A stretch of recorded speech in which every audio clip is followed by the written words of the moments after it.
Welcome to Elevate, where we explore the intersection of leadership, culture, and well-being. Join us as we embark on a journey to empower both individuals and organizations to reach new heights of success and fulfillment. I'm your host, Annette Dowdle, and together, let's elevate the way we work and live. Let's welcome Heather Mahoney. Hello. My friend. Yes. Yes, I'm so happy to have you here today.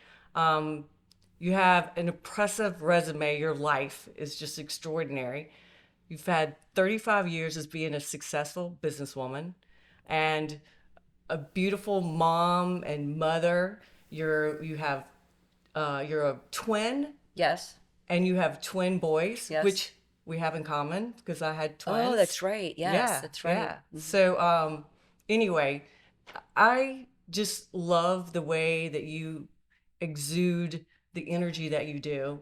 And it takes a special person to have that. But you're also a great leader, a great business person. You're successful in so many different areas of your life. Why do you feel like that's happened for you? Okay, so why do I feel like that's happened for me? I think there's natural born gifts that really gives you from the beginning of time. I think they're always birthed in there, Mm-hmm. and whether it's the influence of a parent, whether it's someone greater than yourself, or if it's just really something instinctively in you that you like, you know what, I need to go do it because that's my calling and my purpose. And you know what, Annette, when you asked me to speak, I was just thinking about, I've been doing this for 36 years actually. And so what has propelled me to not only stay on top, but really want to continue to grow myself as well as grow people. And I think the biggest thing that has made me do that is knowing, you know what, there's really more. Like, what else can I do and how can I do it and how can I do it better? And that to me is like a spirit of curiosity. And I think from the time I started my career, which has been my only career, this has been my only job, was to be a hairstylist. I've never worked until I was 19 years old. And I grew up in an entrepreneurial family. So it was really something that we caught and taught that, you know what, the easiest thing for you to do is own your own business. So we just organically did it, really not even knowing how to. It's just knowing we want to. And our first goal was always two things. And I tell this to people. You have to be passionate, but you have to not be afraid to work hard. And so many people end up giving up because passion can only drive you so far, right? But you got to have that work ethic, right? That fortitude, right? That resiliency, that risk factor that makes you want to say, you know what? I did it then, I can do it again, right? Because I mean, you've been in business for so many years. Right. And think about all those setbacks or those things that wanted to stop you. What was in you to say, you know what? No, there's more, right? Right. And so I think for me, that's probably been a part of honestly, my DNA. I think I was wired that way, and then like you and I do have in common, we both have twins and I have 4 kids. And I love the fact that I've been able to wear many hats. Some people look at that and say, how can you do so much? But I think it's really being strategic and knowing how to master your time and realize every part of who you are, God gave it to you for you to do it and do it well. It's just knowing how to be conscious of your time and doing everything deliberate, whether you're playing with your kids, whether you're running a business, whether you're casting vision, or whether you're growing people. Yeah. So, and I think at the end of the day, I really love what I do. Right. And I think if you love what you do, that saying that used to say you never work a day in your life. And I think that's really true. Yeah, I can relate to that. I can too. So what do you think is unique about being a woman and being successful and doing all of those things? For the women out in the audience. Right. How have you been able to balance all the many hats that you wear? Right. I think women naturally are just better multitaskers by nature. And I would agree with I that. think for me, I love like my 5 goals I'm accomplished today. I write things down every day and how I want to strategically accomplish those goals. And I think women are a lot of times moved and motivated by different things. Some men may just be motivated by money or success. I think your motivation needs to be greater than that. And I think when it is, it's not that it's easy, but you can strategically always go back to, well, you know what, I've been called to do this. And We were divinely designed to be nurturers, right? To nurture. What does nurturing do? It builds up somebody, right? It feeds people, right? It loves them. So he, the creator God, put that in the inside of us to nurture. And so I love the fact that in my business, not only do I nurture my children, but I really nurture people Right. because people want to be touched. And the byproduct for us is to, oh, I'm going to touch you. But honestly, I'm going to make you look beautiful. But at the end of the day, how do you feel? Well, Right? so talk about touch. Okay, so during COVID, you were building your new building Yes. and people weren't touching anybody. Right. And you created a care salon Right. and because you realized how important it was for touch. Right, right. So I think what's so interesting with that with COVID, I always had a desire to enlarge and really own my own building, which we have two locations. So my parents always instilled in us, you really want to just own your own property, right? So that was always my goal. So I think it's just funny that 2020 happened to be the worst year for all of us as a nation. But for me, because I knew really where I was going, I was like, you know what? This is not a setback, it's a setup, and I'm moving forward. But going back to what you asked me, is that we always did beauty. And so we were always a hair salon. But it made us really rethink and realize, you know what, we're really a care salon. Hmm. So we designed this neat amazing space that's called our care space. And it gives us an opportunity to transform hair, which people come in naturally expecting that. But really, what it's done, it's given us the power of touch to transform how they feel. Because when you leave that room, your hair definitely looks better because that's really the nature of what we do, but you feel so much better because at the end of the day, people want to feel valuable, right? Hmm. And they want to feel touched and they want to feel like, hey, have you noticed me today? Right? Am I important? Right? So for us, it took us to say, you know what, we're not just a hair salon. We're really a care salon. And that really rolled into something that we say often is, health is really the new wealth because with just mind health and body health, that really is a wealthy component of who you are, right? So we just realized that that opportunity, which was COVID, would shut the nation down, but it made us look at it and realize the greatest thing that we have is really relationships and people. And I love this saying. It says that relationships is God's transformation, excuse Hmm. me, transportation system. And that's true. Everything's through relationships and through people, Right. right? Because really that's what makes us run companies. That's what makes us successful. That's what makes us have amazing, lasting, eternal relationships. It's Right. it's people. Yes. So for us, we've taken that care space and we've taken that philosophy, and it's made me more in touch with everywhere I go. What message am I leaving for someone? Right. You know what I mean? So it's been a beautiful thing. So, in my business, I'm an insurance consultant and people call me because they know that I'm a good problem solver. And it's sometimes not even about insurance, Right. Right. it could be Them. about, yeah, business. It could be about them. That's kind of what I've become known for. Right. And that in my network, my network is a really good asset for me. Right. I can call people. If I don't know how to do it, I can find somebody who can do it. Right. Right. Right. So what do you think that you're known for as far as business, just not personal, but just business? Connecting people. Yeah. I think it's again, I'm gonna go back to I've always been curious and I always want to know, so what do you know? So what do you know how to do better? I think it's so important to always ask questions. And Right. so I think that for me it's just connecting with clients, connecting with other businesses, connecting with the industry, my industry on a larger level. I think that connecting piece is really probably what has caused me to continue to grow and stay current. Okay. So, everybody looks at you and they go, "Oh, Heather, she's so beautiful and she's successful." Like, but you have struggles too. Oh, totally. Yeah. So, I Absolutely. mean, like, can you tell, people like, is there something business wise or personal wise that you had to overcome that, you know, that made you better in Right, the right. in the long run? Okay, well, But at the time that you were in it, because when you're in it, it just kind of like Yeah. really sucks. Yeah. Yeah. Well, let me tell you what's one of my favorite words: overcome. Yeah. Because it says, he who overcomes shall inherit all things. And so to overcome, right, you had to overcome something. So, Right. right, Right. for that to be important to you. So what have I overcome? I've overcome fear. I've overcome inadequacy. I've overcome insecurity.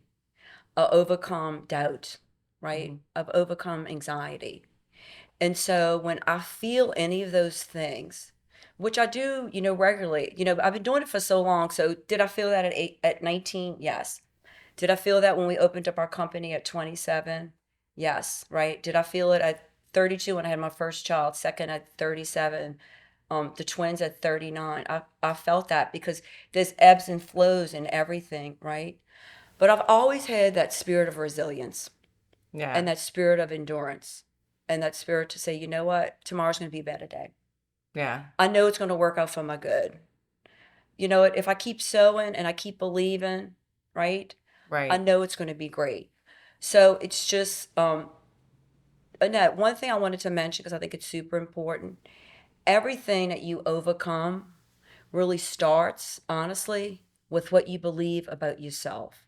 My mother would always say, look in the girl in the mirror is the girl in charge. And so Oh, I that love that saying saying. has Yeah. meant to me, you know what? What am I saying about me? Right. And I just finished reading a book called Worthy. And this is really a great message for young people. It really Hmm. is. So I want everybody to hone on this one little saying. She said, look in the mirror and say to yourself, what can I do for you today? Yeah. I want you to know I love you. It's very weird. It makes you feel weird. I did it a few times. I thought it was bizarre. But that's so true because when you can cast down all your vulnerabilities, honestly, with yourself Hmm. and with people around you first, right? And take off that fear, take off that worry. But it starts with what you say, Hmm. it starts with what you see and what you think. So I am a calleth those things that be not girl, meaning that when I'm feeling a certain way that is really not going to be the best for me and for my team and other people, I speak something that I don't even feel because I believe that creating that atmosphere will eventually line me up with what my outcome's going to be. Because you know how many days you walk into your business and you're like, okay, I have bills to pay, I have expectation to cast, I have clients to take care of, right? Hmm. People don't know the backstory of what my morning was like. They don't know what I had to do with taking care of my children, my parents, etc., my husband. Right. And so how do you overcome that? It really starts first with you identifying it with yourself and saying something that is greater from someone who's greater than you that lines your words up to really create the atmosphere of what you're looking for. I used to leave work many times and I would be declaring what kind of day I wanted to have, right? And who I'm going to be seeing, and I can't wait to see this client, and just remembering all the details about different people that I absolutely love, and not feeling any of that at all. And at the end of the day, as I'm walking to my car, I'd have recall and say, you know what? Ended up being an amazing day. My client told me how they had a fear of something, or they were anxious about something with their kids. But I ended up speaking life over them, which really built confidence back in me to say, you know what, I got this. Yeah. So I think for me, it's what you think and what you say and what you see and what you hear is really what you become. Yeah. So, I had a couple bad years a couple of years Yeah, ago, and I said my superpower is resilience because me it too. was like really, it was hard. It was really dark times. It was a lot to go through. Yeah, And I learned to be more authentic through that. yeah, You're talking about overcoming. Well, there was some good things that came out of all that. right. I learned to be more authentic and not be so like, thinking I had to be put together all the Yeah, time and be perfect. yeah, And I learned to be more vulnerable yeah, too. yeah, And so I think that was some of the good things that came out of that process. But some of the things that I hear you saying is like, the meditation and the gratitude and being very intentional about right, that is really important to show up to be your best self right. at work Yeah, and in life. yeah. Yep. So, Well, it's interesting. I think probably if we looked at the timeline, I think we were going through the same thing 2 or 3 years ago.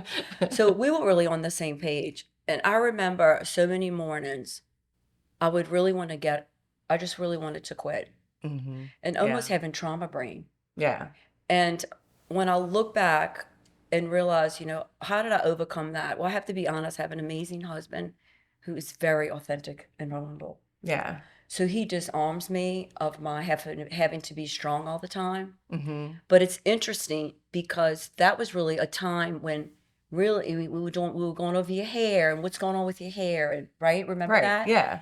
And even we can have physical signs of symptoms of things that are going on, or the turmoil on the inside, Right. right? Yes. It does affect your hair. But I really knew that because I know you. And I don't even think I even said it to you. But you know what? I promise you, it gave me an opportunity to pray for you, because what I needed, you Mm-hmm. needed too. Oh, Does that make sense? yes. And Yes. so now we can look on the other side of it and say, how did I do it? Well, we did it because of that resiliency. Right. And it's not a pretty word. I mean, it doesn't, no, you're not going to, that's not It's going to be not your a word for sexy the year. word. Right. It's definitely not sexy. Yeah. But at the end of the day, anybody who accomplished anything, they had resiliency, they were tenacious, and they persevered to know, I'm going to get to the other side. Right. You know what I'm saying? I know exactly what you're Yeah. saying. So, on this podcast, we talk about leadership, we talk about culture. We haven't talked about brand. And you and I have had this discussion before Right. about how important that is. And you have a very well respected, trusted brand. And a lot of people are not intentional and thoughtful about that, but Right. you are. Right. Can you share like where did you start with brand, and what is your brand that you Right. see and that you want to tell, how do you come about that? Okay. Okay, so again, because we opened our company at 27, so at 27, almost 36 years ago, I wasn't thinking brand at all, honestly. I was really just thinking I'm an identical twin, that we do look different, we have passion, we work hard, and we both have this unique gift of remembering everything. I'm majorly into the details, and so is Holly. So that with remembering people, remembering what we did last time, loving relationships, being passionate about the beauty industry, right? Not being afraid to work hard. I think all those started to really accelerate our brand. And as our brand accelerated, what it did, it ended up empowering people to say, oh my gosh, I need to be a part of that brand. Not even being aware 36 years ago of brand, that right now I'd have to say our brand is a brand that it's an elevated brand. I Mm-hmm. love luxury. Mm-hmm. I love luxury language. I like things to look different. I am into the details. Um, Education is probably one of the thriving things that we do on a regular basis, from technical skills, right? From how to build a business, how to build people. So, I mean, one of our words when we first opened our company is that where beauty is ageless. So I was saying that at 30, and I'm still declaring it, right? Right, especially as Because we're getting older. yes, exactly. So, beauty really is ageless. Mhm. Because ageless is really how you think and how you feel, Right. not so much of just, chronologically getting older, right? Mm-hmm. So our brand it's an elevated brand. It's a brand that is committed to beauty and committed to people. It's a brand that really we do like to be set apart. It's a brand that has evolved into caring. We were really one of the first hair salons in the 90s that created a gift certificate business. We Mm-hmm. were the first mega spa in 1995 when we opened up. At that time, we had 90 employees before Katrina came. And Katrina was such a devastating Mm-hmm. time. But for us and our brand, we said, you know what can we do to propel and move forward? So for us, we expanded, right? Right. But having enough of that, the capital to do that, having enough of the vision to see that any of those setbacks, we looked at them as an opportunity to grow. And so our gift certificate business, we used to do $1 million a year just in gift certificates, Oh, wow. which was amazing, which really just built our spa. So the spa, which was upstairs, which was the feel good, right, in our first location, and then the hair, they just both supported one another, because Mm-hmm. back then we just saw the value of that. So our brand has always been an evolving brand. It's just always, you know, growing and wanting to see what's next and elevating the experience for all ages. Because we know people who are 20 now, they want to carry the Louis Vuitton purse and they really want to go get the $6 Starbucks coffee, right? Mm-hmm. So they like an elevated lifestyle at a Right. young age. So how do we go and how do we capitalize on that for the 20-year-old? How do we capitalize on that for the 30-year-old, for the new mom, right? And for majority of our clients who are between 40 and 60, how do we capitalize on keeping them feeling ageless and, keeping our brand committed to helping them look and feel young. So I think our brand has just evolved. Speaking about ageless, I mean, you're so beautiful, You're so and sweet. I would, I mean, So are you. you look 20 years younger than what I think you are. There you go. So, what is your secret? Genetics. No. My No, mom, you no. work, Yeah. yeah, you do stuff. Well, you Yeah. know what? I'm a redhead now, and I never really loved the sun. So I think I'm thankful that I had a few sunburns when I was young. Yeah. And so I just realized the sun is not my friend. Right. I do believe though that you need to take care of your skin. It's your largest organ. Mm-hmm. I think it's important to stay hydrated. I think it's lifestyle. Mm-hmm. I think it's lack of stress. I think there's a lot of things that cause people's skin to age, Right. But for me, I'm committed to a system that I do every morning, every evening. Um, I'm not crazy. Like, it's not like, oh my gosh, everywhere I go, I have to look so perfect because I think that's overrated.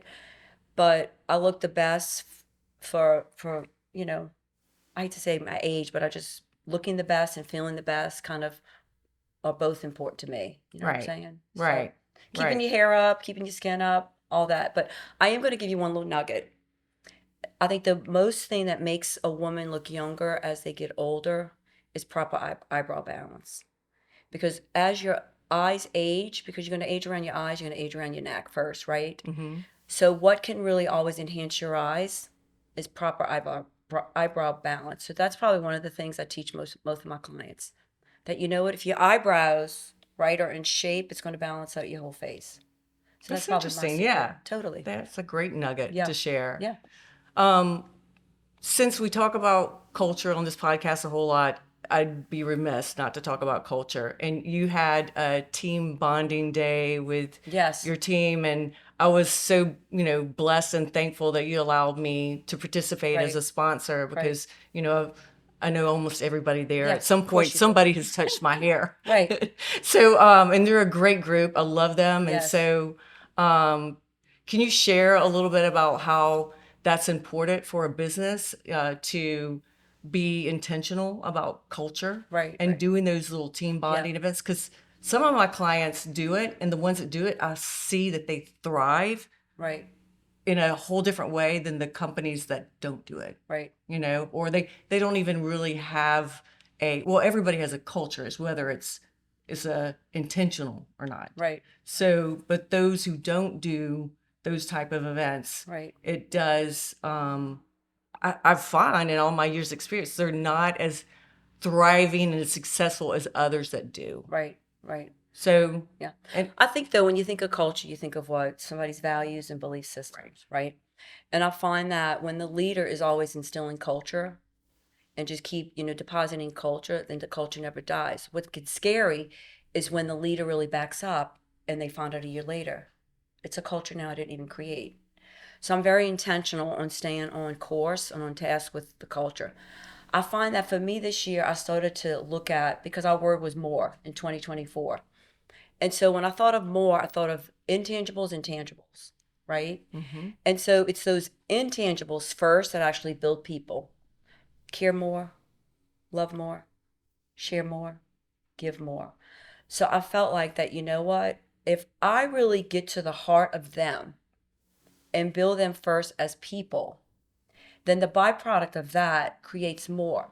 But it creates more in them first, which they pass on to the client. So it really becomes an evolution of more because of what you deposit in someone first. mm-hmm. And so for me, it just, honestly, it just popped in my head thinking of more, thinking of expectation was one of our words this year. Relationship was one of our words this year. Openness was one of our words. And so we're like, you know what can we do to create all that? And it needs to start with in our house first at H2O. And that's going to move on to other people. But I think what it did, it made us that day, because it was really a special day. And it made us pause, reflect, relax, appreciate, and honestly know what your coworker's really feeling. And when you do that, there's this synergy that makes everybody start to look out for one another. And that is really what becomes powerful. I mean, that's what takes people from good to great, right? Yeah. And so it's something I want to continue every year. I saw so much value in it first in them, and I just know that that's going to grow. So I think it was just something that was put on the inside of me that I wanted to do. Because you know what, Annette, I always say, I don't earn a living, I earn a giving. So if I really work on giving to someone first, right? The easiest thing is to live, is to be blessed, is to have increase. But if I really live with a scarcity mentality and live thinking, oh my gosh, this is it, this is all I have, right? Then I have already limited my belief system. Right. So I do I agree just in I that. do. Yeah. And you the same way. I Right. mean, Yeah. you always, you're with us all the time and we love it, right? But you were very generous that day to our team. You bought us our bags that the girls still and the guys still continue to use, and I love those. But I just think that's just the heartbeat beat of our company. Yes. So Yeah. Well, thank you for letting me be involved. Um, this was great. I mean, I think that there's a lot of uniqueness that you have from your story that people can learn from, and but I know there's something else that you really is really important to you that you want to share, especially with the younger people. right. So I'm gonna give you the time to just share that vision, There share you that go. story. You know, Well, what do you everything you want to leave that audience with okay. and remember about you? Yeah. So when you asked me to speak, of course I like to write notes and I like to ponder on them. And I was just thinking, okay, I'm gonna talk about calling versus career. I'm gonna talk about culture, and then I'm gonna talk about community, because we do live in an amazing community that Oh wants to give yes, we back. do. And so when I was thinking of that, like that's all great. Like that's kind of the formula. Like find out what your calling is, or find out your career, or find out what you love. And I started thinking, you know what really has kept me moving forward? Because again, so many people, I mean, I don't know if they ask you, but I have so many people that say, oh, are you going to retire? I always say never. And you know what? I'm letting you know retirement is not even biblical.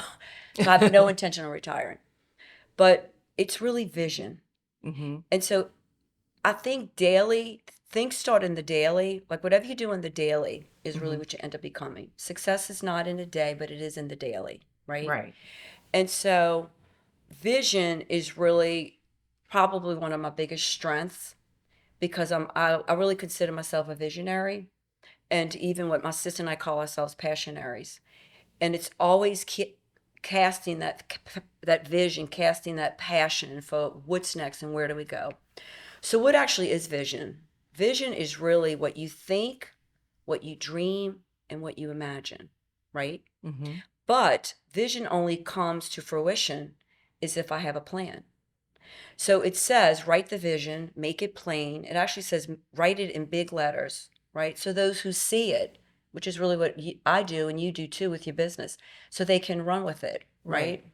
But so if you don't have a vision or some kind of blueprint of where am I going and how am I going to get there, right? Then you have a great idea, but you have no execution of that idea. So for me, how do I take vision and how do I cause vision to grow? It's kind of what I said a little bit earlier. It's I write it down, Mm-hmm. right? I say it, Mm-hmm. I see it, I hear it, and Mm-hmm. then I speak it. But it's never done in a day, but it is done in the daily. So I wrote a few things here because I thought it was so great that it says fearless, successful entrepreneurs have the superpower to turn their dreams into reality.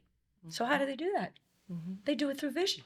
Yeah. Because how many people can look at people who are successful and they say, oh my gosh, you're so lucky. oh my gosh, how did you get there? Well, Right. you and I saying in the back, this was not luck. No. It was sacrifice and it was hard work, Right. right? And so it all really starts with a vision. And it one thing you have to have the grit to get up and go, right? You have to have the passion to continue to pursue it, right? And you have to continue to believe in yourself. So I think one of the things that I feel like that I have as a leader, and even for my team, is that ability to not only have vision, but the ability to cash vision. I mean, it's amazing, Annette, and you know a few people, well, a lot of them, all of them who work with us, but I'm gonna think of one particular person. He started with us less than 5 years ago. Uh, an amazing, hardworking man, and he would just work with me every day, and I'd cast vision, and I'd say, I could see you doing this. You're great with people. You do a fabulous blow dry. Love how you highlight. And just me seeing it, it's like I think that is true. I think I do have that. I Right. think I can do it. And so when you see people who, in my industry particular, who can start thinking, not even believing in themselves, right? And we can cash vision Mm-hmm. and say, no, this is for you. And they become six-figure stylists. And then they're driving a luxury car. And then they just bought a beautiful home. And then they, are going on an amazing trip. It's like that vision became reality, right? Right. Even if they didn't have it, we did to give to them. So I'm going to encourage every young person, and I want you to look at me right now. And I'm going to encourage you to, whatever God put on the inside of you, that vision. I don't care how big it is. I don't care how ridiculous it sounds. I would write it down and I would start to map it out, because a vision is what? What you think and what you imagine, what you dream. Mm-hmm. But then you have to have a strategic plan on how do you do that. And I always say, and this is how I do it, I look at the big picture. I create my forecast for the year. And then I fragment it out each month on what I want to do. And if that goal is not being reached or there's a delay, we meet with one another and say, okay, I'm going to mentor you. Tell me what you need from me. Tell me where you feel like you're off track. What can we do to get you back on board, right? And so with that, with young people, you need a mentor, but you need a mentor who's really already done it, right? Right. It's like, how can I teach you how to make $500,000 if I haven't? How can I teach you how to make $1 million if I haven't? How can I teach you how to make 100,000 if I haven't? Right? Right. You really believe those people who've done it, and they really see it in you, and then you start to say, oh my gosh, I can do it too. And so for us, it snowballs because they give it to somebody else who works right next to them, who hasn't seen it, believed it, or have it. And they say, no, you can do it, right? Right. But to me, it all starts with vision and having that right mentor who could really teach you how to go further, you know? So I think that's what I want to leave for everybody. Just find your vision. It's in there. Even if it sounds ridiculous, write it down. And you know what? Daily, just start to believe for it. Map it out. Find those people who could help your dreams come true, because they're out there. I Right. always tell my boys, because I'm always cashing vision for them and even my girls, but I'm constantly asking them, what do you believe in for? What do you see the next step? And one especially writes it down, but he always will come up to me and he'll say, Mom, I just thank you for being such a huge encourager to me. Or just your encouragement is just, it's helped me so much, because it's hard when you're young, Right. especially nowadays. There's so many social things and so many things on social media where the imposter syndrome or Right. the comparison wants to come in, but we were never created to compare ourselves to one another, because we'll never be our true authentic self, right? Right. um and so that's just something that I just want to leave with everyone. Everybody has it on the inside. They have Right. gifts and talents and abilities, and so just don't be afraid to go after it. And it's okay to risk, because it's going to cost you something. Right. I just wrote a chapter in one of Jack Canfield's book about success, and it was a lot about the going back to the basics and the elements of how successful millionaires were able to accomplish what they could accomplish, and visualization and gratitude, Yeah. taking care of yourself is all a part of that, and it's just such basic stuff. Yeah. So Yeah, we make it complicated. yeah, it I know. doesn't have to be It complicated doesn't. at all. Yep. I agree. All right. Well, thank you so much. I had a great time with you Yeah, today. this was fun. It was Yes, fun. Yeah. yes. You look amazing. Well, Your hair looks thank great. Your you. makeup looks great. Your So people took care of me. yes. Yep. Thank you so much. Yes. Until next time, my friends, remember, as we continue to strive for excellence in both our professional and personal lives, let's always aim to elevate ourselves and those around us. Thank you for joining us on this journey of growth and empowerment, and keep reaching for new heights.